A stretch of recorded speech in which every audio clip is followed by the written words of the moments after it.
এবার আপনাদেরকে একটা গ্রাফিক্যাল প্রেজেন্টেশনের মাধ্যমে দেখাবো যে ভিড় নিয়ন্ত্রণে রেলের নির্দেশিকা। স্টেশনে ভিড় নিয়ন্ত্রণে কি ব্যবস্থামূলক ব্যবস্থা রয়েছে। সিআরএস এর রিপোর্ট অনুযায়ী ক্রাউড ম্যানেজমেন্ট বিশেষ টিম গঠনের কথা বলা হয়েছে।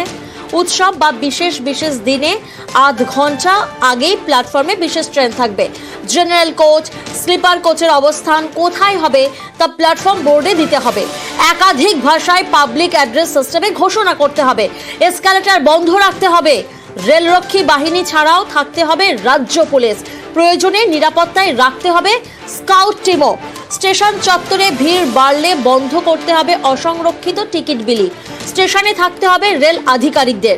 প্রয়োজনে ঘোষণার দায়িত্ব নিতে হবে আধিকারিকদের। পাশাপাশি প্ল্যাটফর্ম নয় ফাঁক রেখে অন্য প্ল্যাটফর্মে ট্রেন দিতে হবে। ভিড়ের ছবি দ্রুত মোবাইলে আধিকারিকদের পাঠাতে হবে যাতে দ্রুত পদক্ষেপ করা যায়। যাত্রীদের লাইনের ব্যবস্থা করা ছাড়াও বিভিন্ন কামরার সামনে রক্ষী মোতায়েন করতে হবে।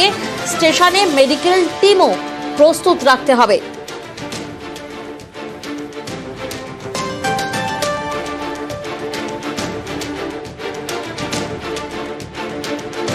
ক্রাউড ম্যানেজমেন্টটা কিন্তু রেলের একটা প্রচণ্ড সেন্সিটিভ পার্ট। প্রতিটি স্টেশনের একটা নর্মাল ফুটফলের একটা স্ট্যাটিস্টিক্স মেনটেন হয় প্রতিটি স্টেশনে। কুম্ভর জন্য অগমেন্টেড ট্রেন মানে বাড়তি ট্রেন দেওয়া হচ্ছে, তো ফুটফল বাড়বে, সেই অনুযায়ী কিন্তু সেখানে ফোর্স ডিপ্লয় করতে হবে। কোনো জায়গায় একটা কিন্তু বিচ্যুতি ঘটেছে, যারা ট্রেনে সফর করবেন না তারা যাতে না ঢোকেন প্ল্যাটফর্মটিকে রেস্ট্রিক্ট করা যায়। রিজার্ভ ক্লাসে 400-র উপরে ওয়েটিং লিস্ট হয়ে গেলে রিজার্ভেশন দেওয়া বন্ধ হয়ে যায়।